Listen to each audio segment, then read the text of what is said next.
नमस्कार, मैं हूं आपके साथ ज्योति कनौजिया। आइए नजर डालते हैं फटाफट खबरों की ओर। ऑस्ट्रेलिया ने पाकिस्तान के खिलाफ 3 टेस्ट मैचों की सीरीज के तीसरे मुकाबले में 8 विकेट से जीत हासिल की। उसने सिडनी में खेले गए मैच को जीतकर सीरीज में पाकिस्तानी टीम का 3 से सफाया कर दिया। इसका फायदा कंगारू टीम को विश्व टेस्ट चैंपियनशिप 2023-25 के अंक तालिका में भी मिला। ऑस्ट्रेलियाई टीम पहले स्थान पर पहुंच गई। उसने भारत को दूसरे पायदान पर धकेल दिया। 2 दिन में यह दूसरा अवसर है जब ऑस्ट्रेलिया ने भारत से नंबर 1 का ताज छीना। इससे पहले शुक्रवार 5 जनवरी को उसने आईसीसी टेस्ट रैंकिंग में भारत को पीछे करते हुए पहला स्थान हासिल किया था। कोरोना वायरस का नया वेरिएंट दुनिया भर में स्वास्थ्य जोखिमों को बढ़ाता हुआ देखा जा रहा। अध्ययनों में पाया गया है कि नया वेरिएंट JN.1 अधिक संक्रमकता वाला है। लिहाजा कई देशों में पिछले दिनों मरीजों की संख्या में तेज उछाल दर्ज किया गया। हालिया मीडिया रिपोर्ट्स के मुताबिक सिंगापुर में कोरोना पीक पर पहुंच गया है। इसके अलावा अमेरिका में विशेषज्ञों ने संक्रमण की एक और संभावित लहर को लेकर लोगों को सावधान किया है। कई अन्य देशों में भी दैनिक संक्रमण के मामले पिछले 1 साल के रिकॉर्ड को तोड़ रहे हैं।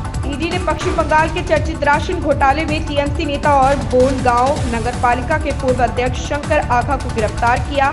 शंकर आघा को बंगाल के उत्तर 24 परगना से गिरफ्तार किया गया। मीडिया रिपोर्ट्स के अनुसार ईडी की एक टीम शुक्रवार को शंकर आघा की ससुराल शिमुल तला भी पहुंची थी। शंकर आघा की ससुराल में ईडी ने करीब 17 घंटे छापेमारी की। इसके बाद शुक्रवार देर रात टीएमसी नेता शंकर आघा को गिरफ्तार कर लिया गया।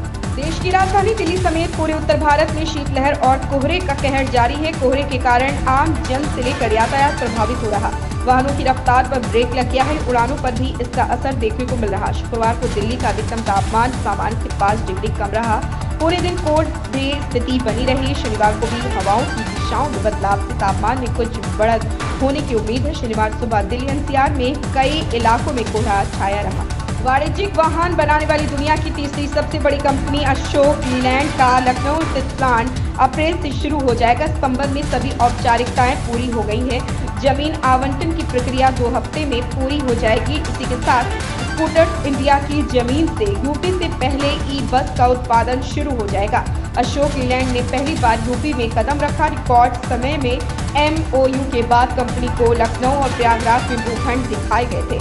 पहले कंपनी ने प्रयागराज में रुचि दिखाई क्योंकि वहां जमीन की उपलब्धता के साथ साथ अन्य फायदे भी दिख रहे थे। लेकिन वाहन बनाने के लिए सहयोगी इकाइयों की संख्या नगण्य होने की वजह से लखनऊ ने बाजी मार दी। श्री राम जन्मभूमि बाबरी मस्जिद विवाद के मुद्दई रहे इकबाल अंसारी को न्योता देने के साथ शुक्रवार को सद्भाव प्रगाढ़ करने की नई पहल शुरू की गई। इसे अयोध्या से ही शुरू किया गया। दूसरे धर्म संप्रदाय के लोगों ने भी इस पहल का स्वागत किया। श्री राम जन्मभूमि बाबरी मस्जिद विवाद कई दशक तक चला। पहले इसके मुद्दई हाशिम अंसारी थे। बाद में उन्होंने पैरोकारी की कमान अपने बेटे इकबाल अंसारी को सौंप दी थी। वर्ष 2019 में सुप्रीम कोर्ट ने इस पर फैसला सुनाया। खास बात यह है कि विवाद के दौरान मुद्दई रहे इकबाल के पिता हाशिम अंसारी न्यायालय में पैरोकारी करने दिगंबर अखाड़ा के महंत परमहंस रामचंद्र दास के साथ जाते थे। दोनों मित्र थे, जबकि वह विपक्ष से पैरोकारी करने वाले थे। विभाग के बंटवारे के बाद भजनलाल सरकार ने बड़ा फैसला लेते हुए प्रशासनिक अधिकारियों का फेरबदल किया है। भाजपा ने देर रात अधिकारियों के फेरबदल की लिस्ट जारी की। इसमें भारतीय प्रशासनिक सेवा IAS के 72 अधिकारियों का ट्रांसफर किया गया। 36 जिलों के कलेक्टर बदले गए। इसके अलावा राजस्थान प्रशासनिक सेवा RAS के भी 121 अधिकारियों की इधर उधर किया गया है। भाजपा ने देर रात अधिकारियों के फेरबदल की लिस्ट जारी की है। रक्षा मंत्री राजनाथ सिंह पतंजलि गुरुकुलम की आधारशिला रखेंगे। इस दौरान मुख्यमंत्री पुष्कर सिंह धामी और मध्य प्रदेश CM मोहन यादव एवं केंद्रीय मंत्री अर्जुन राम मेघवाल, भाजपा प्रवक्ता सुधांशु त्रिवेदी भी मौजूद रहेंगे। जिला प्रशासन की तरफ से शिलान्यास समारोह तैयारियां पूरी कर ली गई हैं। बता दें कि पतंजलि योगपीठ का 29वां स्थापना दिवस और स्वामी दयानंद सरस्वती की 200वीं जयंती तथा गुरुकुल के संस्थापक स्वामी दर्शनानंद की जयंती अवसर पर यह कार्यक्रम आयोजित किए जा रहे हैं। जम्मू कश्मीर में पिछले साल रिकॉर्ड 2 करोड़ पर्यटक आए। यहाँ पिछले 77 साल में सबसे अधिक है। यहाँ अनुच्छेद 370 हटाए जाने के बाद 4 साल में केंद्र शासित प्रदेश में सकारात्मक परिवर्तन का संकेत है। इससे रोजगार बढ़े हैं।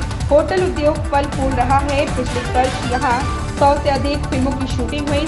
दमोह जिले में पिछले 2 दिनों से हो रही रिमझिम बारिश के कारण सर्दी बढ़ गई है। इससे जनजीवन भी प्रभावित हो रहा। वहीं बारिश के कारण नुकसान होना भी शुरू हो गया।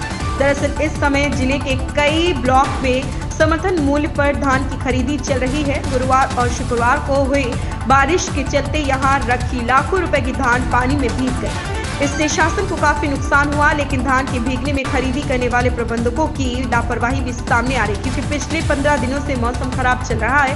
इसके बाद भी धान को पानी से बचाने के लिए किसी भी प्रकार का इंतजाम नहीं किए गए। ऐसे में बारिश होने पर खरीदी केंद्र पर रखी धान भीग गई।